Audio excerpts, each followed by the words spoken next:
شیر کے ظلم کو سمجھ نہیں پایا، یہ نہیں جانتا تھا کہ یہ شیر اتنا ظالم ہے، وہ سمجھ نہیں پایا۔ اس نے کہا بہت آسان ہے۔ کہا کیا آسان ہے؟ کہا گدھا آپ نے مارا، بڑا بھی ہے، گدھا آپ کھا لیجئے۔ بکری میں نے ماری، میرے حساب کی ٹھیک ہے، بکری میں کھا لیتا ہوں، اور لومڑی نے خرگوش مارا، یہ لومڑی خرگوش کھا لیتی ہے، تینوں نے تین جانور مارے، اپنا اپنا جانور سب کھا لیں، آپ گدھا کھا لو، میں بکری اور لومڑی خرگوش۔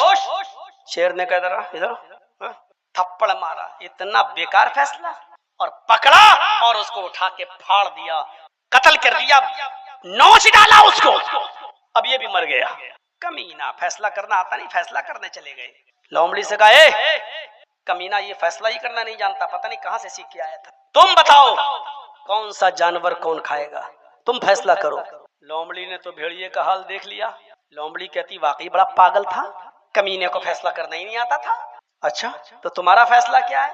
ارے میرا فیصلہ کیا ہے حضور، آپ جنگل کے راجا ہیں، صبح اٹھیے گدھا کھائیے، دوپہر میں آپ بکری کھا لیجئے، شام کو منہ کا ذائقہ بدلنے کے لیے خرگوش کھا لیجئے، اور اب تو بھیڑیا بھی حاضر ہے صاحب، سوتے وقت بھیڑیا بھی کھا لیجئے۔ یہ چاروں جانور آپ نہیں کھائیں گے تو کون کھائے گا؟ آپ جنگل کے راجا ہیں، یہ چاروں جانور آپ کے ہیں۔ دن میں صبح اٹھیے تو گدھا کھا لیجئے، دوپہر میں بکری کھا لیجئے، شام کو خرگوش کھا لیجئے، اور رات میں بھیڑیا کھا لیجئے، یہ چاروں جانور آپ کے ہیں۔ شیر نے مسکراتے ہوئے کہا ادھر آؤ، شاباش، یہ ہے فیصلہ، اتنا اچھا فیصلہ۔ لومڑی نے کہا حضور بھیڑیے سے سیکھا ہے، سمجھدار تھی، یہی سمجھداری کی ضرورت ہے، یہی سمجھداری کی ضرورت ہے۔ میں جانتا ہوں بہت سے لوگوں کے کلیجے مرجھا رہے ہوں گے کہ مولوی جرجیز تو ہمارا پتہ گول کرنے آ رہا ہے۔ میں کسی کا چمچہ گیری کرنے نہیں آیا، نہ کسی کو میں کرنے آیا ہوں، نہ کسی کا وہ، آپ کا معاملہ آپ جانو۔ میرے پیارے ساتھیوں، یہ بیٹھے، یہ ہمارے ساتھ آیا امین، یہ پوچھئے پورنیہ کا ہے، بڑے شوق سے گئے تھے صاحب، کیا کیا سوچ کر، کہاں جب ان کی دکانوں پر بلڈوزر چلے تب ان کو چھٹی کا دودھ یاد آ گیا۔ کوئی نہیں آیا جو چیخ چیخ کر کہہ رہے تھے ہم تمہارے ساتھ، ہم تمہاری لڑائی، آج سب سے پہلے وہی بھاگے۔ کوئی ایک بھی منت اور ضمانت کرنے کے لیے نہیں آیا، کوئی جھوٹی تسلی دینے کے لیے نہیں آیا، مقصد نکل گیا دور۔ میرے بھائیوں، اس وقت لومڑی قرآن چیخ چیخ کے کہہ رہا ہے ادعو الی سبیل ربک بالحکمت والموعظۃ الحسنہ، تمہیں حکمت دانائی سے کام لینے کی ضرورت ہے، دین کے معاملے میں بھی، نیکی کی طرف بلانے میں بھی، برائیوں سے روکنے میں بھی۔ جب دین کے اندر یہ تھا تو دنیا کے اندر بھی کو اچھا سوچنا ہے۔ میرے بھائیوں، آپ انسان ہو نا، ایک مثال دیتا ہوں۔ اللہ کے نبی مکے سے جب مدینہ گئے، اللہ کے نبی جب مکے سے مدینہ گئے تو مدینہ کے لوگ کیا کرتے تھے؟ ہم یعبرون النخل، مسلم شریف کی حدیث کے الفاظ ہیں، وہ کیا کرتے تھے؟ کھجور کی قلم کاری کیا کرتے تھے۔ اور کھجور کی قلم کاری جانتے ہو کیا ہوتی ہے؟ وہ کیا کہتے تھے؟ یہ نر کھجور کا گابا ہے، یہ مادہ کھجور کا گابا ہے، یہ نر ہے، یہ مادہ ہے، اور دونوں کو ایسے زمین میں بوتے تھے، اور یہ بلیف تھا، یہ عقیدہ تھا کہ ایسے زیادہ کھجور پیدا ہوں گی، ایسے زیادہ کھجوریں پیدا ہوں گی۔ تو وہ کھجور میں کیا بناتے تھے؟ یہ نر کھجور کا گابا، یہ مادہ کھجور کا گابا، یہ میل، یہ فیمیل، اور ایسے بوتے تھے۔ تو اللہ کے نبی جب مدینے میں گئے تو اللہ کے رسول نے کہا ماذا تصنعون، یہ تم کیا کرتے ہو؟ یہ نر یہ مادہ۔ کہ اللہ کے رسول ایسے کھجوریں زیادہ پیدا ہو جاتی ہیں، نر مادہ بنا دیتا ہوں تو کھجوریں زیادہ پیدا ہو جاتی ہیں۔ اللہ کے نبی نے فرمایا لو لم تفعلوا لکان خیرا، اگر تم ایسا نہ کرتے تو اچھا ہوتا، اگر ایسا نہ کرتے تو اچھا ہوتا۔ انہوں نے چھوڑ دیا کہ نہیں کریں گے، ٹھیک ہے، فترکوہ، چھوڑ دیا، فنقصت، کھجور کم پیدا ہوئے۔ جب ان لوگوں نے ایسا نہیں کیا تو کم پیدا ہوئے۔ انہوں نے شکایت کی اللہ کے رسول ہم جیسا پہلے بوتے تھے اس سے کھجوریں بہت پیدا ہوتی تھی، آپ نے کہا ایسا نہ کرتے تو اچھا ہوتا، تو ہم نے چھوڑ دیا۔ تو اللہ کے نبی پھر کیا ہوا؟ ہمارے کھجوروں میں نقصان ہو گیا، بہت گھاٹا ہو گیا۔ تو اللہ کے نبی نے فرمایا انما انا بشر، میں بھی تو انسان ہوں۔ کیا کہا؟ میں بھی تو انسان ہوں۔ اذا امرتکم بشیء من امر دینکم، جب میں تمہیں تمہارے دین کی کوئی بات بتاؤں تو لے لیا کرو۔ واذا امرتکم بشیء من امر دنیاکم فانما انا بشر، جب میں تمہیں تمہاری دنیا دنیا کی کوئی بات بتاؤں تو تم لے بھی سکتے ہو چھوڑ بھی سکتے ہو. یعنی اگر میری بات انسان ہونے کی حیثیت سے اگر آپ کو نقصان پہنچا رہی ہے تو تم جیسا پہلے کرتے تھے ویسا کرو. یعنی تم اپنی دنیا کو مجھ سے زیادہ اچھی طرح سمجھتے ہو, اپنے کاروبار کو مجھ سے زیادہ اچھا سمجھتے ہو. بنگال والوں, مولانا جرجیز کی باتوں میں مت آنا. تم اپنا معاملہ ہم سے اچھا سمجھتے ہو, تم اپنے علاقے کے حالات ہم سے اچھا سمجھتے ہو, تم اپنے یہاں کے مزاج کو ہم سے اچھا سمجھتے ہو. تم اپنے مزاج سے کام کرنا. مولوی جرجیز کی باتوں میں کیوں آئے ہو؟ مولوی جرجیز اپنے یوپی نہیں سنبھال پا رہا, تمہارا کیسا؟ تم اپنے علاقے کو دیکھو. میرے بھائیو, یہ حکمت اور دانش مندی کی ضرورت ہے آج ہمیں اور آپ کو سب کو. اور سنیے, کیا بات بتانے کی جب آئی تو بتا دیتا ہوں میرے بھائیو. اللہ کے نبی کے پاس ایک سنو نوجوانوں سنو, ایک نوجوان آیا اور کہتا اللہ کے رسول مسجد میں, اے اللہ کے رسول مجھے زنا کی اجازت دیجیے. پوچھو علماء سے, بھائی حقیقی روایت ہے, اجازت کس کی؟ زنا کر. دنیا میں سب سے برا کام شرک کے بعد کیا ہے؟ زنا. کسی کی ماں بہن بیٹی کے ساتھ غلط تعلقات, ناجائز تعلقات قائم کرنا.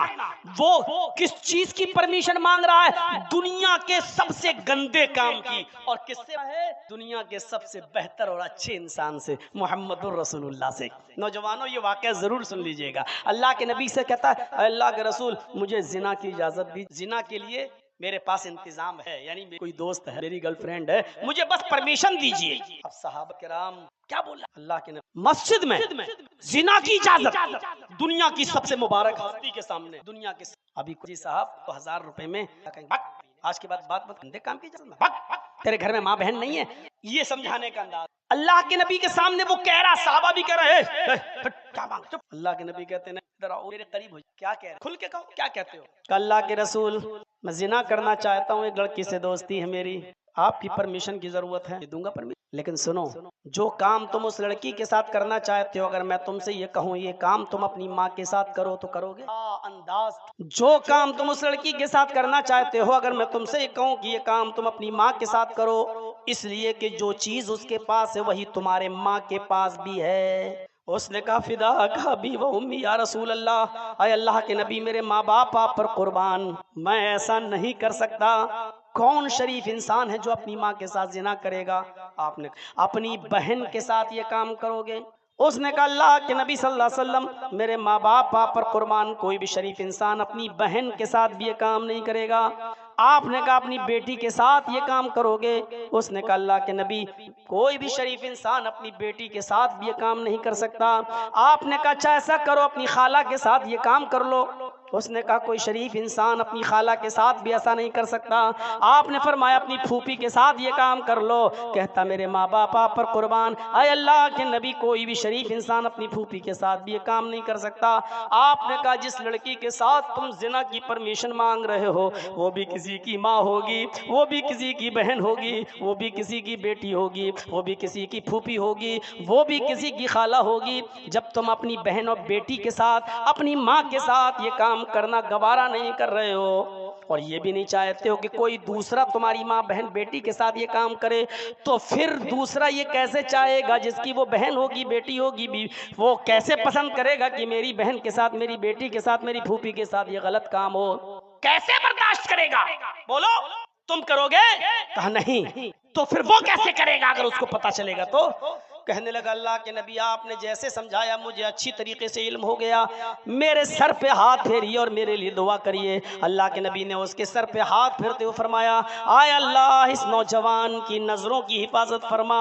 اس نوجوان کا بیان ہے کہ اس دن کی تاریخ سے پھر میری نظر کسی لڑکی تو چھوڑو کسی حرام چیز کی طرف میری نظر نہیں اٹھی. اس انداز سے سمجھاتے تھے, ڈائریکٹ یہ نہیں کہتے تھے بھاگ زنا کی اجازت لینے آیا, نہیں. آپ نے کہا ادھر آؤ, سمجھایا تو ایسے سمجھایا کہ یہ کام کیا تم اپنی ماں کے ساتھ کرو گے, اپنی بہن کے ساتھ کرو گے, اپنی بیٹی کے ساتھ کرنے کو تیار ہو, اپنی پھوپھی اور چچی کے ساتھ کرنے کو تیار ہو؟ اس نے ہر بات پہ کہا نہیں. آج بھی کسی سے پوچھا جائے تو وہ یہی کہے گا کہ نہیں. میرے اٹاوا میں ایک رکشے والا تھا, بہت پرانی بات ہے, میرے اٹاوا میں ایک رکشے والا تھا, ایک امیر آدمی اس آدمی کے رکشے پر بیٹھتا ہے اور اتفاق دیکھیے اس سے کوئی جھگڑا ہو جاتا ہے کسی بات کا, وہ امیر آدمی بڑا سورس والا تھا، اس نے مارا پیٹا اور جھگڑے کا الزام اس لڑکے کے اوپر، اس رکشے والے اس غریب آدمی کے اوپر لگا دیا اور اس کو جیل بھجوا دیا اور ایسا گھناؤنا الزام لگوایا جس پر اس کو 4 سال کی سزا ہوتی ہے۔ اس کے باپ نہیں تھے، اس لڑکے کی ماں نہیں تھی، صرف ایک بہن تھی، وہ بہن بھی 17-18 سال کی ہو چکی تھی۔ اس کو صرف جیل میں فکر تھی تو اپنی بہن کی فکر تھی کہ میری بہن پوری ذمہ داری میرے اوپر، میں اپنی بہن کے ہاتھ پیلے کرنے والا تھا، اس کی شادی رکشہ چلا چلا کر کما کر اپنی بہن کی شادی کرنے کی تیاری کر رہا تھا، لیکن مجھے کو جیل میں ڈال دیا گیا۔ 4 سال تک اس نے اپنی بہن کا چہرہ نہیں دیکھا، اور 4 سال کے بعد جب اپنی سزا پوری کرنے کے بعد جب اپنے گھر لوٹا تو کیا دیکھتا ہے کہ میرے گاؤں کا ایک بزرگ آدمی، میرے گاؤں کا ایک معتبر آدمی میری بہن کو اپنے گھر میں اپنی بیٹی کی طرح رکھے ہوئے ہیں۔ اس نے اس کی پرورش کی، کھلایا پلایا اور آرام سے رکھا۔ اس کے بعد وہ لڑکی، وہ بہن جب اپنے بھائی کے سینے سے چپکتی ہے، روتی ہے، آنکھوں میں آنسو آتے ہیں، تو اس لڑکی نے روتے ہوئے کہا کہ بھائی اگر یہ ابو نہ ہوتے، یہ بزرگ نہ ہوتے تو آپ کی بہن منہ دکھانے کے لائق نہ رہتی۔ میں نے سوچ لیا تھا کہ اپنے بھائی کو جیل سے چھڑانے کے لیے مجھے کچھ بھی کرنا پڑے، مجھے اپنا جسم ہی کیوں نہ بیچنا پڑے، لیکن میں آپ کو جیل سے چھڑاؤں گی۔ لیکن اس بزرگ نے میری بڑی عزت کی ہے، اپنی بیٹی کی طرح رکھا ہے، اس لیے میرا حوصلہ بڑھتا گیا۔ آئے میرے بھائی، اگر یہ بزرگ نہ ہوتا تو آج میں آپ کی بہن آپ کو منہ دکھانے کے لائق نہ ہوتی۔ جیسی اس نے یہ کہا، اس رکشے والے بھائی نے اپنی بہن کا منہ پکڑ لیا اور کہا خاموش، چپ خاموش، دنیا میں ایسا کوئی مرد پیدا ہی نہیں ہوا ہے جو میری بہن پر غلط نظر ڈال سکے۔ اس نے مسکراتے ہوئے کہا بھائی اپنی بہن پر اتنا گرو کیسے؟ اس نے کہا بہن پر گرو نہیں، مجھے اپنے آپ پر گرو ہے۔ میری بہن، تیرا بھائی رکشہ چلا چلا کر تیرے جہیز کا انتظام کرتا ہے، تیرا پیٹ پالتا تھا، ایک ہی سپنا تھا کہ میں اپنی بہن کا گھر بسا سکوں۔ میری بہن، تیرے بھائی کے رکشے پر کالج کی لڑکیاں بھی بیٹھتی ہیں، اسکول کی لڑکیاں بھی بیٹھتی ہیں، تیرا بھائی اپنے گمچھے سے سیٹ صاف کرتا ہے اور ان لڑکیوں کو بٹھا کر ان کو کالج تک، ان کے اسکول تک پہنچاتا ہے۔ میری بہن، تیرے بھائی کے رکشے پر اب تک جتنی بھی لڑکیاں بیٹھی ہیں، تیرے بھائی نے ان کو اپنی بہن کی نظر سے دیکھا ہے، تیرے بھائی نے ان کو اپنی بہن کی نظر سے دیکھا ہے۔ جب میں نے کسی کی بہن بیٹی پر غلط نظر نہیں ڈالی، جب میں نے ہر ایک کو اپنی بہن کی نظر سے دیکھا ہے، جب میں نے کسی کی بہن پر غلط نظر نہیں ڈالی، تو ایسا کون ماں کا لال ہے جو میری بہن پر غلط نظر ڈالے؟ فخر کے ساتھ یہاں جتنے بھی بیٹھے ہیں سن لو، جتنے دوسروں کی بہنوں بیٹیوں پر غلط نظریں ڈالتے ہیں اور موبائلوں پر رات بھر لگے رہتے ہیں، سن لو تمہاری بہنوں بیٹیاں بھی محفوظ نہیں ہیں۔ گرو کے ساتھ وہی کہہ سکتا ہے جو دوسروں کی بہن کو اپنی بہن، دوسروں کی بیٹیوں کو اپنی بیٹی سمجھے گا، وہ گرو کے ساتھ کہہ سکتا ہے کہ میری بہن پر کوئی غلط نظر نہیں ڈال سکتا، میری بیٹی پر کوئی غلط نظر نہیں ڈال سکتا۔ اس حمام میں سب ننگے نظر آئے۔ ہے اتنی ہمت، ہے اتنی جرات، ہے اتنی بہادری جو یہ کہہ سکو میرے بھائیوں ہمیں اور آپ کو پہچان اللہ کے رسول رکوا رہے ہیں، بگا نہیں رہے ہیں۔ آپ کہہ رہے ہیں اپنی آخر ہوتا ہے، اپنے آپ کو برائیوں سے بچاؤ، اس حد تک بچاؤ کہ اللہ کے نبی رمضان کے مہینے میں اعتکاف میں بیٹھے ہوئے ہیں۔ اعتکاف سمجھتے ہیں نا؟ اعتکاف میں بیٹھے ہوئے ہیں، 2 بیویاں اللہ کے رسول صلی اللہ علیہ وسلم سے ملاقات کرنے کے لیے آتی ہیں، 2 بیویاں، نبی کی 2 بیویاں ملاقات کرنے آتی ہیں۔ اگر کوئی مرد مسجد میں اعتکاف میں بیٹھا ہے تو اس کی بیٹی ملنے آ سکتی، اس کی بیوی بھی اس سے ملنے آ سکتی ہے، کوئی برائی نہیں ہے۔ اللہ کے نبی اعتکاف میں بیٹھے ہیں، آپ کی 2 بیویاں آپ سے ملنے آئیں، تھوڑی دیر رکیں، گھر کی بات ہوئی اور چلنے لگیں۔ آپ اپنی دونوں بیویوں کو مسجد کے دروازے تک چھوڑنے آئے۔ ان دونوں بیویوں نے سر چھپا رکھا تھا، انہوں نے اپنے ہاتھوں میں ساکس، ہاتھوں میں گلیوز اور پیروں میں ساکس پہن رکھے تھے۔ اللہ کے نبی جب اپنی بیویوں کو مسجد کے دروازے پر چھوڑنے آئے تو 2 انصاری نوجوانوں کو آتے ہوئے دیکھا۔ آپ نے ان دونوں انصاریوں کو بلایا، اے انصاری نوجوانوں ادھر آؤ۔ وہ دونوں نوجوان انصاری جب اللہ کے نبی کے قریب آتے ہیں تو آپ کتنی شاندار انداز میں کہتے ہیں، اے نوجوانوں، اے انصاریوں، یہ دونوں میری بیویاں ہیں، یہ دونوں میری بیویاں ہیں، شک مت کرنا۔ اللہ کے نبی آپ کیسی بات کر، آپ کے اوپر کون شک کر سکتا ہے؟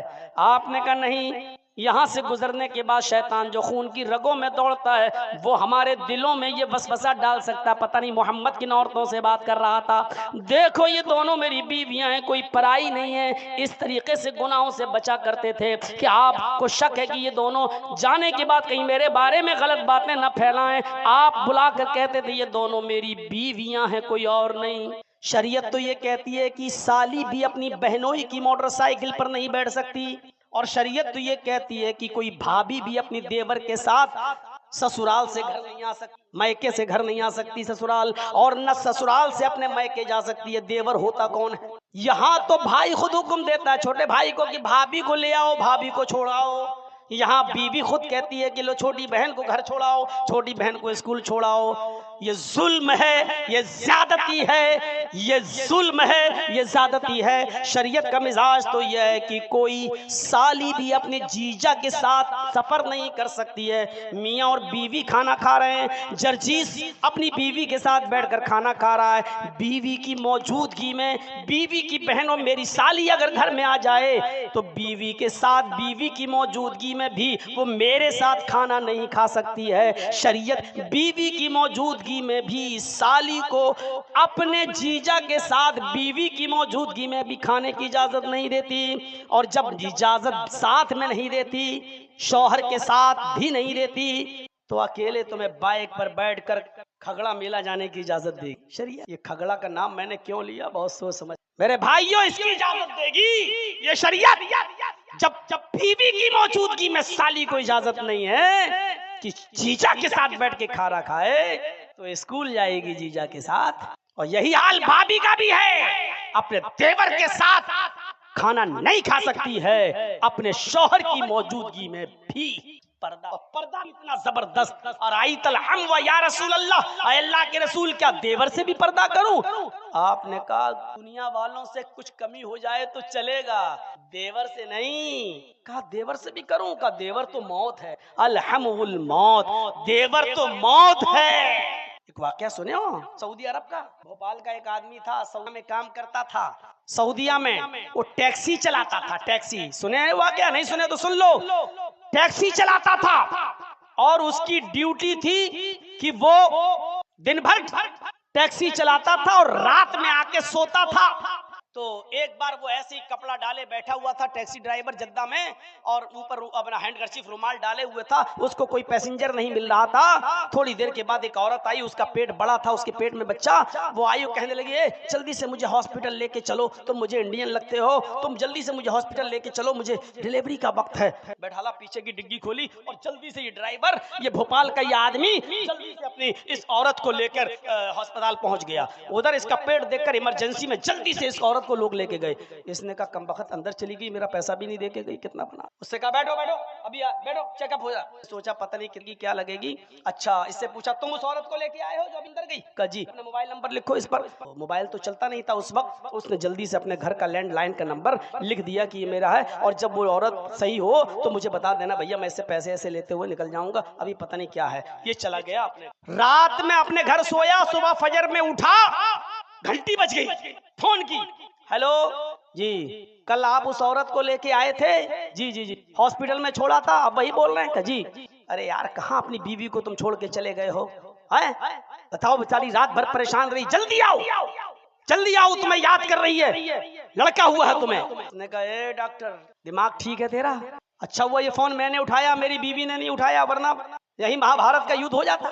کہا آ رہے ہو یا نہیں آ رہے ہو؟ انڈین لوگ بڑے کمینے ہوتے ہیں، پہلے یہ سب کر لیتے ہیں، بعد میں کہتے ہیں کہ بیوی نہیں ہے میری، ادھر جلدی آؤ نہیں تو ابھی پولیس بھیجتا ہوں تمہارے گھر۔ نہیں نہیں نہیں میں آ رہا ہوں۔ سیدھے گیا ڈرائیور ٹیکسی چلاتے ہوئے اور سیدھے اسی روم میں پہنچا جہاں یہ لڑکی عورت تھی، اور ڈانٹتے ہوئے کہتا کم بخت چڑیل ناگن ڈائن، میں ہی ملا تھا اس بچے کا باپ کہلانے کے لیے، تجھے شرم نہیں آئی؟ میں نے تیرے ساتھ ہمدردی کی اور یہاں تک لے کے آیا، بجائے میرے پیسے دینے کے اس بچے کا باپ مجھے بتا رہی ہے۔ اب رو کے کہتی ارے آپ کو کیا ہو گیا ہے؟ تھوڑی سی لڑائی میں آپ اتنی بڑی سزا دے رہے ہیں؟ ارے ہر میاں بیوی میں لڑائی ہو جاتی ہے، تھوڑی سی سزا کا آپ اتنا بڑا مجھے گلے پڑ گئی اس کے۔ اس نے کہا ڈاکٹر صاحب یہ میری بیوی نہیں ہے۔ بہت یہ دانائی ہونی چاہیے، عقل مندی ہونی، یعنی کی کو دین کی دعوت بھی جب دیں گے تو اس میں بھی بہت ہی عقل مندی کے ساتھ، فتنہ نہ ہو، فساد نہ ہو، لڑائی نہ ہو، جھگڑا نہ ہو، گالی گلوج نہ ہو اور وہ باتیں فائدے مند ہو تو بیان کیا جائے. اور کوئی شخص آپ کی باتیں لاکھ اس کے سامنے آپ رکھیں لیکن وہ ماننے والا نہیں, تو آپ اس کے سامنے بات کر کے کیا کریں؟ اللہ رب العالمین نے ایسے لوگوں کے بارے میں کہا ان الذین کفروا سواء علیہم اانذرتہم ام لم تنذرہم لا یؤمنون. محمد صلی اللہ علیہ وسلم آپ انہیں سمجھائیں یا نہ سمجھائیں, آپ جن کو سمجھا رہے ہیں آپ ان کو سمجھائیں یا نہ سمجھائیں, ان کافروں کو, سواء علیہم برابر ہے. یعنی آپ ان کو بھاشڑ دو, لاکھ لمبی لمبی تقریریں ان کے سامنے رکھو, پورا پورا دن ان کو سمجھاؤ, آپ کا سمجھانا اور نہ سمجھانا, آپ کا ڈرانا اور نہ ڈرانا برابر ہے. لا یؤمنون, وہ ایمان نہیں لائیں گے. کیوں نہیں لائیں گے؟ ختم اللہ علی قلوبہم, اللہ نے ان کے دلوں پر مہر لگا دی ہے. جب کسی کے دل پر مہر لگ جائے تو وہ کوئی بات نہیں سن سکتا. آپ لاکھ سنائیے وہ کہے گا ٹھیک ہے بس بابا آپ نے کہہ دیا, پنچایت کر لیجئے, اس کو بٹھال دیجئے, 4 آدمی اس کو سمجھائیں گے ایسا نہیں کرو, ٹھیک ہے, وہ کہے گا پنچایت میں پنچوں کا فیصلہ سر آنکھوں پر لیکن میرا پرنا. جب دین کی دعوت میں حکمت ہے, جب دین کی دعوت میں بہت ہوشیاری سے بات کرنے کی ضرورت ہے, تو پھر دنیاوی معاملے میں ہمیں اور آپ کو کتنا ہوشیار رہنے کی ضرورت. یہ وقت کا تقاضا ہے, سمجھنے کی کوشش کریے. اسلام کی بنیاد کتنوں پر ہے؟ کسی کو بھی کھڑا کر کے پوچھو, تھوڑا بہت جانکار ہوگا وہ بتائے گا. اسلام کی بنیاد کتنی چیزوں پر ہے؟ 5. بنی الاسلام علی 5 شہادت ان لا الہ الا اللہ وان محمد الرسول اللہ واقام الصلاۃ وایتاء الزکاۃ والحج وصوم رمضان. یہ 5 چیزیں اسلام کی بنیاد. کلمہ طیبہ کی گواہی دینا, شہادت دینا اللہ کے علاوہ کوئی معبود نہیں اور محمد صلی اللہ علیہ وسلم اللہ کے رسول ہیں, ایک چیز. اقام الصلاۃ, دوسری چیز نماز قائم کرنا, تیسری چیز وایتاء الزکاۃ, زکات دینا, چوتھی چیز صوم رمضان, رمضان کے روزے رکھنا, اور 5ویں چیز والحج, اور حج کرنا. ان 5 چیزوں پر اسلام کی بنیاد ٹکی ہوئی ہے, پورا اسلام اسی کے اوپر کھڑا ہے. اب دیکھیے, سب کو معلوم ہے کہ اسلام کی بنیاد 5 چیزوں پر ہے.